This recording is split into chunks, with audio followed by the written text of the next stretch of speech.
नमस्ते सदा वत्सले मातृभूमि। जय हिंद दोस्तों, मैं किशन आप सबका स्वागत करता हूं। शुरू करते हैं आज के डिफेंस समाचारों को। चलिए बढ़ते हैं पहले डिफेंस अपडेट की तरफ। भारत ने अब अपने प्रोजेक्ट 76 पर काम करना शुरू कर दिया है और प्रोजेक्ट 76 के लिए पनडुब्बी डिजाइन की जो दौड़ है उसमें एक कंपटीशन भी देखने को मिल रहा है दोस्तों। दरअसल डीआरडीओ और मझगांव डॉक शिप बिल्डर भारतीय नौसेना के प्रोजेक्ट 76 परियोजना में कॉम्पिटिटर के तौर पर शामिल होने के लिए तैयार है। और इस परियोजना के तहत मैं आपको बता दूं कि 12 नेक्स्ट जनरेशन की पनडुब्बियां तैयार की जाएंगी, जिन्हें की 2 चरणों में 6-6 करके खरीदा जाएगा। यहाँ पर डीआरडीओ जो है दोस्तों, वो भारतीय नौसेना के वॉरशिप डिजाइन ब्यूरो के साथ मिलकर एक नई स्वदेशी कन्वेंशनल पनडुब्बी का डिजाइन तैयार करेगा, जिसके लिए हरी झंडी मिल चुकी है। यहाँ पर दोस्तों डीआरडीओ एसएसएन परमाणु अटैक पनडुब्बी के डिजाइन फेज से प्रेरित होते हुए इस पनडुब्बी का एक नया डिजाइन पेश करेगा, जो कि अत्याधुनिक टेक्नोलॉजी और एडवांस क्षमताओं से लैस होगा। दूसरी तरफ दोस्तों, भारत के एकमात्र पनडुब्बी निर्माता मझगांव डॉक लिमिटेड यानी कि एमडीएल, वो भी इस प्रोजेक्ट को पाने के लिए काम कर रही है और कहा ही जा रहा है कि एमडीएल 2028 तक अपनी स्वदेशी पनडुब्बी डिजाइन का जो अनावरण है उसे सामने रख देगा। और यहाँ पर दोस्तों एमडीएल के पास आप सब जानते हैं कि कलवरी श्रेणी की पनडुब्बियों से उसे काफी एक्सपीरियंस मिला हुआ है। अब यहाँ पर दोस्तों भारतीय नौसेना के पास 2 ऑप्शन आ जाएंगे और भारतीय नौसेना ये तय कर सकती है कि कौन सा डिजाइन सबसे बेहतर रहेगा इंडियन नेवी की ऑपरेशनल क्षमताओं को बढ़ाने के लिए। आपको मैं बता दूं कि डीआरडीओ की जो ये योजना है, जिसे वो वॉरशिप डिजाइन ब्यूरो के साथ बना रहा है, उन्हें रक्षा मंत्रालय का पूरा सपोर्ट मिला हुआ है, जबकि एमडीएल अपने खुद के पैसे इसमें लगा रहा है। खेल के मैदान में अब ये दोनों ही कॉम्पिटिटर्स सामने होंगे। देखने वाली बात होगी कि किसे चुना जाता है। हालांकि मुझे लग रहा है कि 12 पनडुब्बियां तैयार होनी है, तो शायद 6-6 का कॉन्ट्रैक्ट दोनों को दिया जा सकता है। बढ़ते नेक्स्ट अपडेट की तरफ। दोस्तों एरोनॉटिकल डेवलपमेंट एस्टेब्लिशमेंट यानी कि एडी भारतीय नौसेना की नेवल एरियल रोबोटिक सिस्टम, जिसे कि NARS कहा जाता है, उसके लिए अब अपने Archer short range unmanned aerial vehicle यानी कि SRUAV की पेशकश कर रही है। दरअसल दोस्तों ये जो नेवल एरियल रोबोटिक सिस्टम है, जिसे कि NRAS प्रोग्राम कहा जाता है, ये प्रोग्राम एयरक्राफ्ट कैरियर से ऑपरेट होने वाले UAV को लेकर है और भारतीय नौसेना कम से कम अभी फिलहाल 10 इस तरीके की प्रणालियों को शामिल करने पर विचार कर रही है। हालांकि यहाँ पर जो एरोनॉटिकल डेवलपमेंट एस्टेब्लिशमेंट का SRUAV है, वो एक वर्सेटाइल प्लेटफॉर्म है जो कि अपने एंड्योरेंस के लिए जाना जाता है, इसीलिए यहाँ पर एक ये मजबूत दावेदार माना जा रहा है। हालांकि यहाँ पर कैरियर पर कैसे ऑपरेट हो सकता है, उसके हिसाब से कैसे अपने आप को अडेप्ट कर सकता है, ये देखने वाली बात होगी, क्योंकि इसके लिए इस SRUAV में कई तरीके के संशोधन किए जाएंगे।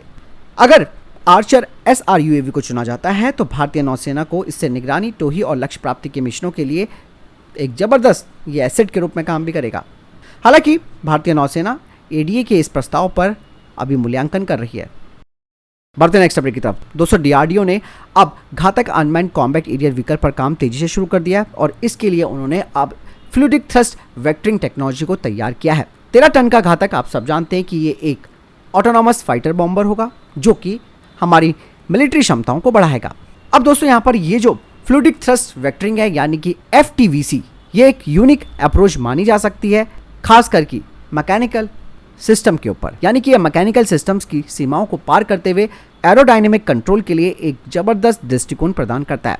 इस टेक्नोलॉजी को दोस्तों शॉक वेक्टर कंट्रोल भी कहा जाता है और ये टेक्नोलॉजी हवाई वाहनों को चलती हुई सतहों पर यानी कि मूविंग सरफेस पर निर्भर किए बिना अपने लॉन्गिट्यूडनल एक्सिस को डिफ्लेक्ट करने की अनुमति देती है। साथ ही साथ इस FTVC के जरिए वजन यानी कि वेट, स्ट्रक्चरल कॉम्प्लेक्सिटी और जो वॉल्यूम है वो भी कम होता है, जिससे कि घातक जैसा जो मानव रहित हवाई वाहन है उसके लिए ये एक जबरदस्त ऑप्शन बन जाता है। और एक चीज और है दोस्तों, ये जो FTVC है इसके कई फायदे हैं और ये अपनी उच्च विश्वसनीयता के लिए जाना जाता है, क्योंकि इसमें फेल होने वाले कम चलने वाले हिस्से होते हैं। इसके अतिरिक्त दोस्तों FTVC को इंजन और एयरफ्रेम के साथ अधिक आसानी से इंटीग्रेट किया जा सकता है, जिससे डिजाइन प्रक्रिया को सुव्यवस्थित किया जा सकता है, यानी कि इसके बहुत सारे लाभ मिलने वाले हैं।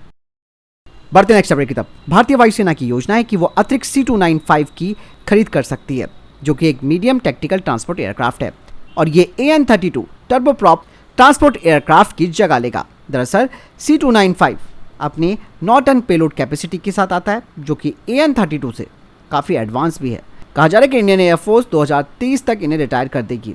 ऐसे में दोस्तों भारत में जो प्रोडक्शन लाइन है C295 की, वो कंटिन्यू रहेगी 2032 तक और आगे भी कई और ऑर्डर मिल सकते हैं इस फैसिलिटी को। चलिए बढ़ते नेक्स्ट अपडेट की तरफ। दोस्तों भारतीय वायुसेना ने एक बड़ा विचार किया है अपने मिग 29 यूपीजी फाइटर जेट को लेकर। अब कहा जा रहा है कि इनका सेकेंड लाइफ एक्सटेंशन प्रोग्राम वो शुरू करेगी, जिससे कि इन फाइटर जेट्स की जो ऑपरेशनल लाइफ स्पैन है वो कम से कम 10 साल और बढ़ जाएगा। मिग 29 यूपीजी हालांकि 2027 से ये रिटायर होना शुरू हो जाएंगे, लेकिन अगर इनका लाइफ एक्सटेंशन किया जाता है तो 2035 तक ये बने रहेंगे। क्योंकि दोस्तों ये इसलिए भी किया जा रहा है, हमारा जो तेजस मार्क 2 प्रोग्राम है उसमें अभी डिले हो रहा है। तेजस मार्क 2 2030 से आना शुरू होंगे, जो धीरे धीरे पहले तो जागवार की जगह लेंगे और फिर आगे चलकर मिग 29 यूपीजी की जगह लेंगे और 2035 में ये मिराज की जगह ले लेंगे। चलिए बढ़ते नेक्स्ट अपडेट की तरफ। दोस्तों डीआरडीओ के युवा वैज्ञानिकों ने दोस्तों सुपर कंडक्टिंग सर्किट टेक्नोलॉजी में एक बड़ी उपलब्धि हासिल की है। आपको बता दें कि डीआरडीओ की young scientist laboratory for quantum technologies Pune और Tata institute of fundamental research Mumbai के वैज्ञानिकों ने सुपर कंडक्टिंग सर्किट टेक्नोलॉजी पर आधारित 6 क्यूबिट क्वांटम प्रोसेस का एंड टू एंड परीक्षण पूरा कर लिया। इसमें क्लाउड आधारित इंटरफेस से क्वांटम सर्किट प्रस्तुत किया गया। क्वांटम हार्डवेयर पर प्रोग्राम का एग्जीक्यूशन और गणना किए गए परिणामों के साथ क्लाउड इंटरफेस को अपडेट भी किया गया है। अब कहा जा रहा है कि अगला डेवलपमेंट क्यूबिटिक की संख्या को बढ़ाना और विभिन्न आकारों में क्वांटम कंप्यूटरों के विकास, संचालन और उसके व्यवसायीकरण के लिए आवश्यक जो टेक्नोलॉजिकल चैलेंजेस है पर काम और आकलन करना होगा। बढ़ते नेक्स्ट अपडेट की तरफ। दोस्तों कहा जा रहा है कि कल भारत की दूसरी परमाणु पनडुब्बी आईएनएस अरिहंत को शामिल किया जाएगा और ये आईएनएस अरिहंत क्लास की सेकेंड सबमरीन होगी और 2009 में पहली पनडुब्बी आईएनएस अरिहंत को कमीशन किया गया था। यानी कि अब ये जो आईएनएस अरिहंत है वो आईएनएस अरिहंत का पूरा सपोर्ट करेगी। इसके अलावा भारतीय नौसेना को तीसरी ऐसी ही पनडुब्बी और मिलने वाली है। साथ ही साथ 2 और पनडुब्बियों पर भी काम चल रहा है जो 2035 से 36 तक तैयार हो जाएंगी। आईएनएस अरिहंत स्वदेशी रूप से निर्मित परमाणु पनडुब्बी है। ये इंडियन नेवी की समुद्री ताकत को बढ़ाने के लिए एक मील का पत्थर भी है। आपको बता दें कि आईएनएस अरिहंत की तरह आईएनएस अरिहंत भी 750 किलोमीटर रेंज वाली K-15 मिसाइलों से लैस होंगी और ये एक अपग्रेडेड वेरिएंट है आईएनएस अरिहंत का। चलिए बढ़ते नेक्स्ट अपडेट की तरफ। केंद्र सरकार ने आईपीएस अधिकारी 1992 के बैच के बी श्रीनिवासन को राष्ट्रीय सुरक्षा गार्ड यानी कि एनएसजी का नया डायरेक्टर जनरल नियुक्त कर दिया है। 1992 बैच के बिहार कैडर के आईपीएस अधिकारी अब नलिन प्रभाकर की जगह लेंगे। बढ़ते नेक्स्ट अपडेट की तरफ। दोस्तों कल मैंने आपको डिफेंस अपडेट में बताया था कि 76,000 और SIG 716 का ऑर्डर भारत ने दिया है 6 को, और आप लोगों के कमेंट उसमें ऐसे आए जो कि वाकई में मुझे काफ़ी, आप में से कईयों ने बोला कि आप कोई डिफेंस एक्सपर्ट नहीं हो, आप एक मामूली सा काम कर रहे हो, ये सब बोलने वाले आप कौन होते हो। जबकि मैंने उस टाइम स्वदेशीकरण पर फोकस किया था और ये भी बोला था कि जो भारत की स्वदेशी कंपनियां हैं जिसमें कि एविल भी आती है, वो भी इस तरीके की राइफलें बना रही है, साथ ही SSS डिफेंस भी बना रही है। लेकिन कल मैंने जब वो वीडियो ढूंढा तो मुझे वो वीडियो मिल गया जिसमें कि एविल के एक अधिकारी ने हमें खुद बताया था कि भारत सरकार को अमेरिकी SIG 716 की जगह हमसे इस तरीके की राइफलें खरीदनी चाहिए। आप खुद देखिए इस वीडियो में उन्होंने क्या कहा है। तो अभी क्या है, वेपन का जो एमुनेशन है वो 5.56 से बढ़कर 7.62 हो गया है और उसका साइज भी 51 हो गया, 7.62 × 51, क्योंकि वो ज़्यादा प्रोपेलेंट ला सके जिसका लिथालिटी बहुत ज़्यादा हो।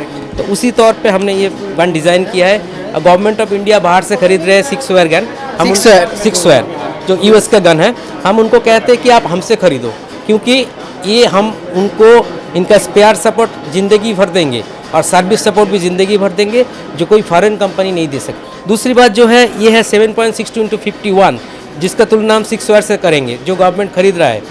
तो मैं बताऊंगा कि ये लेने के लिए, क्योंकि ये इसका जो सर्विस सपोर्ट है, जो स्पेयर सपोर्ट है, और इसमें हमने फोल्डेबल बाट भी डाला है। अच्छा, फोल्डेबल जैसे आपने, ठीक है। पिकाटिनी रेल भी है, आप कुछ भी बैठा सकते हैं इसके ऊपर, मशीन बॉडी है, ठीक है। और देखिए इसके नीचे भी पिकाटिनी रेल है, मतलब कुछ साइड आपको लगे अंडर बैरल ग्रेनेड लॉन्चर जो भी है UBGL वो नीचे लगा सकते हैं। माउंटेबल चीज़ें सारे माउंटिंग आप लगा सकते हो, ठीक है। और ये ऑटोमेटिक भी है, सिंगल ब्लास्ट भी है, और इसमें 20 राउंड का। चलिए बढ़ते नेक्स्ट अपडेट की तरफ। दोस्तों रशिया अब अपने पुराने स्ट्रैटेजिक हैवी न्यूक्लियर बॉम्बर जिसे कि TU-95 के नाम से जाना जाता है, उसके जरिए मिसाइलें यूक्रेन पर गिरा रहा है। रशिया ने TU-95 स्ट्रैटेजिक बॉम्बर को यूक्रेन के कई इलाकों पर भेजा। कहा यह जा रहा है कि इन बॉम्बर्स ने यूक्रेन पर कई मिसाइलें भी दागी हैं। ये एक बड़ा विमान है जो वाकई में स्ट्रैटेजिक हैवी न्यूक्लियर बॉम्बर माना जाता है। बढ़ते नेक्स्ट अपडेट की तरफ। दोस्तों अडानी डिफेंस की तरफ से खबर आ रही है कि वो अब एक state of the art propellant production facility खोलेगी मध्य प्रदेश के शिवपुरी में। तो फिलहाल इधर देख के टॉप डिफेंस अपडेट वीडियो के सामने कोई प्रश्न जवाब आपको कोई सवाल है कमेंट सेक्शन में लिखकर जरूर पूछ सकते हैं। वीडियो को लाइक और शेयर जरूर कीजिएगा। जय हिंद, वंदे मातरम।